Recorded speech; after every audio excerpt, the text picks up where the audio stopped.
Hello friends, ಇವತ್ತು ಒಂದು ವಿಶಿಷ್ಟ ಹಣ್ಣಿನ ಬಗ್ಗೆ ತೋರಿಸ್ಬೇಕು ಅಂತ ವಿಡಿಯೋ ಮಾಡ್ತಾಯಿದ್ದೀನಿ.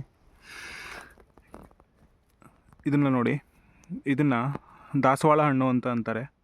ದಾಸವಾಳ ಅಂದರೆ ಹೂವಾಗುತ್ತಲ್ಲ, ಆ ದಾಸವಾಳ ಮಾತ್ರ ಅಲ್ಲ, ಇದಕ್ಕೂ ದಾಸವಾಳ ಅಂತ ಅಂತಾರೆ. ಇದರಲ್ಲೂ ಹೂವಾಗುತ್ತೆ ಫಸ್ಟ್ ಹಣ್ಣಾಗೋದ್ರಿಂದ ಮೊದಲು, ಬಟ್ ಇದರಲ್ಲಿ ಹೂವಾದಮೇಲೆ ಇದಕ್ಕೆ ಹಣ್ಣಾಗುತ್ತೆ.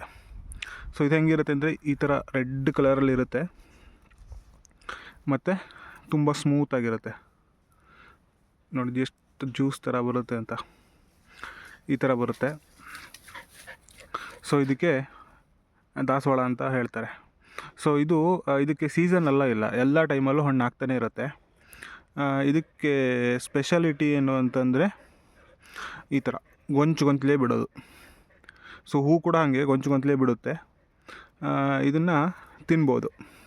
ಇದರಲ್ಲಿ ಒಂದು ಚಿಕ್ಕ ಬೀಜ ಇರುತ್ತೆ, ಆ ಚಿಕ್ಕ ಬೀಜ ಕೂಡ ತಿನ್ಬೋದು, ಏನು ಪ್ರಾಬ್ಲಮ್ ಆಗೋಲ್ಲ.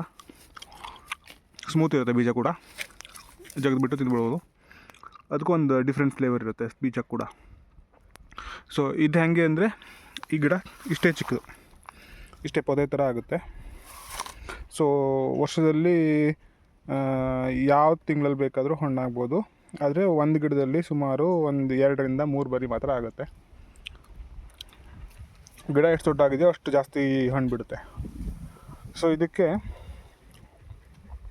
ನಿಮ್ಮೂರಲ್ಲಿ ಈ ಹಣ್ಣಿಗೆ ಏನಂತ ಅಂತಾರೆ ಅಂತ ತಿಳಿಸಿ.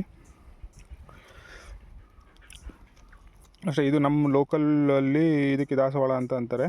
ಮತ್ತು ಜಾಸ್ತಿ ಮಲೆನಾಡಲ್ಲಿ ಇದನ್ನು ನೋಡ್ಬೋದು. ಇದನ್ನು ಬಿಟ್ಟು ಹೊರಗಡೆ ನಾನು ಈ ಹಣ್ಣನ್ನು ಎಲ್ಲೂ ನೋಡಿಲ್ಲ. ನಿಮ್ಮ ಕಡೆಯೂ ಈ ಹಣ್ಣಿದ್ದರೆ ಯಾವ ಊರು ಮತ್ತು ಇದಕ್ಕೆ ಏನಂತ ಅಂತಾರೆ ಅಂತ ತಿಳಿಸಿ. Thank you.